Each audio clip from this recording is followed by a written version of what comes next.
Hey everybody, Matt here. I'm going to be doing kind of a quick little overview on a rifle of mine.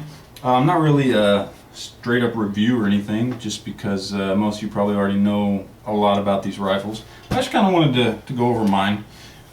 Now, if you look at it here, you can probably tell exactly what it is without me letting you know, but just in case you don't know, this is a SKS rifle. Okay, these were originally designed and manufactured in Russia. They weren't in service for very long. They were designed in the late 40s, right around the end of World War II. I'm not even really sure if they made it into service in World War II. They were pretty quickly replaced by the AK-47 as the Russians' main military rifle. But many of these saw a lot of action over in Asia.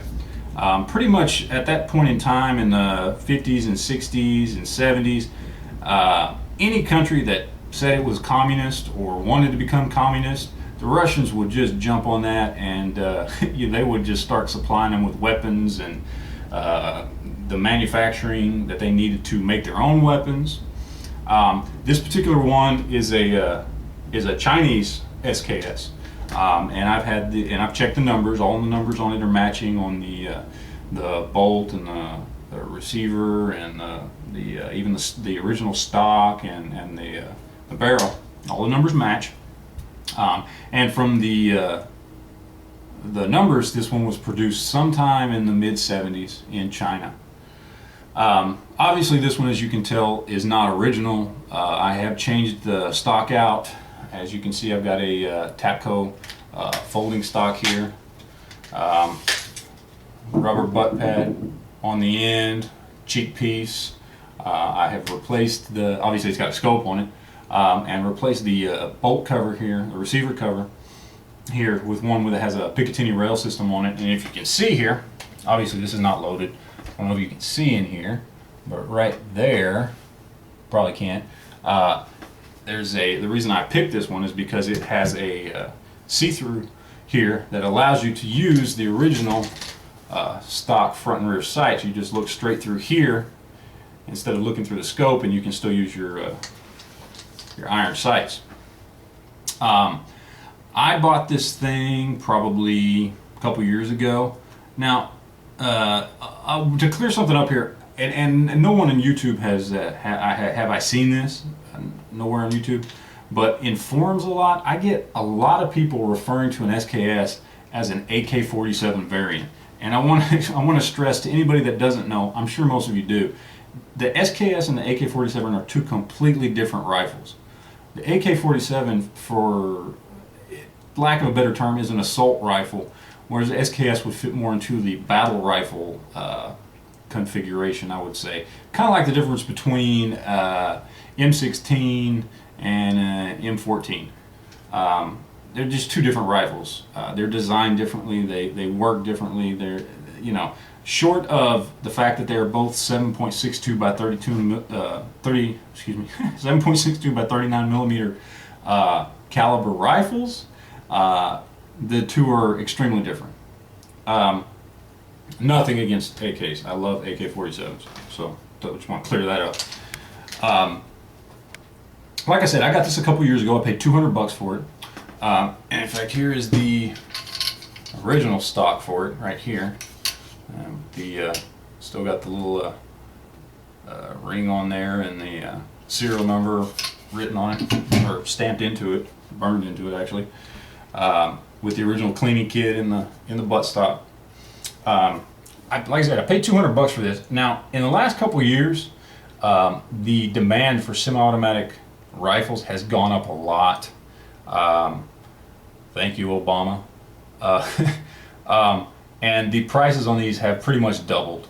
To get one in this condition would probably run you about $400.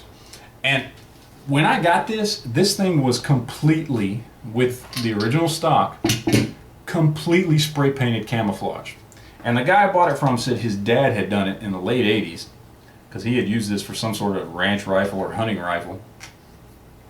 And it actually didn't look bad, just wasn't my taste.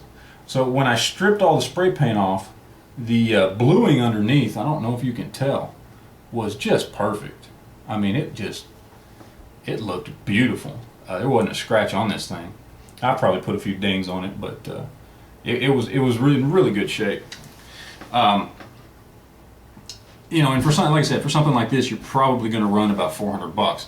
For something in this condition, with a stock like this, with the Weaver, or I'm sorry, the Picatinny rail for the receiver cover and a scope, you're probably going to be looking at $450 to $500. I've had somebody offer me $500 for this thing. I'll be honest, I love this gun. I probably would never sell it unless somebody just gave me an obscene amount of money for it. It's so much fun. I mean, like I said, I mean, these are older guns. These are heavy. This is by no means an AR-15. This thing is weighs quite a bit. It's 7.62 by 39, so it kicks a little more than AR-15. And I don't really mean to compare the two in any way. They're extremely different guns.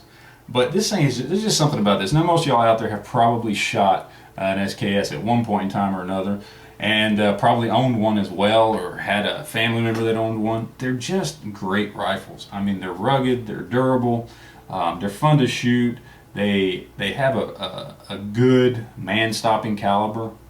They're just great rifles. This one, pretty much for me, other than just kind of being my fun gun when I go out of town and go out to lease or something like that, this is kind of my my shit hits the fan gun. You know, I'm not a conspiracy theorist or anything like that, but y'all seen my bug out bag videos, so you know I do like to be prepared just in case. You never know. I mean, especially where I live, you always get hurricanes or something going on.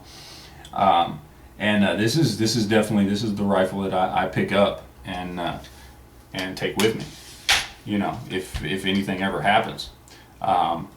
It's just a good gun, you know. Like I said, if you can find one cheap, you know, for you know, $300, $350, even $400, I mean, they're a good deal. Now some people would probably for $400 rather go get an AK. Hey, that's fine, man. I love AKs too.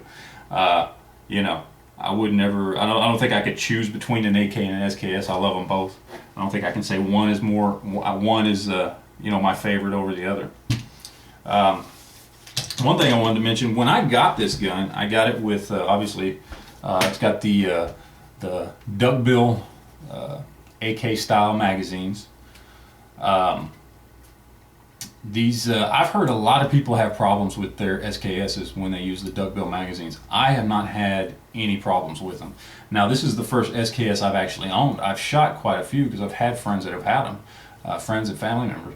This is the first one I've owned, and I have not had a single problem with them. Now, this is an original, I say original, this is a older stamped metal magazine. Never had any problems with it, 30 rounds. This is a newer one that I bought. This is a polymer, 30 round, by Cobra. Never had any problems with this one either, and I had particularly heard that the polymer ones were especially a pain in the ass with feeding and stuff like that. I've never personally had an issue. Now, I know when it comes to SKSs, there can oftentimes be, they can be different from one to the next depending on how, you know, how your gun is exactly set up, because people modify them a lot to fit with different magazines. So, you know, there can be different problems, and you may only be able to work with one type of magazine. But I've never had any problems with it. Anyway, you know, it's a good gun. It's a fun rifle. I think it's extremely reliable, at least in my case. I've not heard too many people complain about SKSs being bad guns.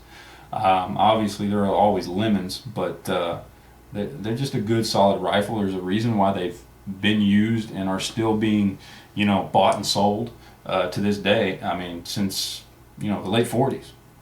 They're a good, reliable gun. Not the most accurate, but more than accurate enough. Not the most durable, but more than durable enough. I mean, they're just a good, all-around, middle-of-the-road rifle that you can depend on. So anyway, that's about it. I'm going to get out of here. Thanks for checking it out. I will have some more vids up soon. Thanks.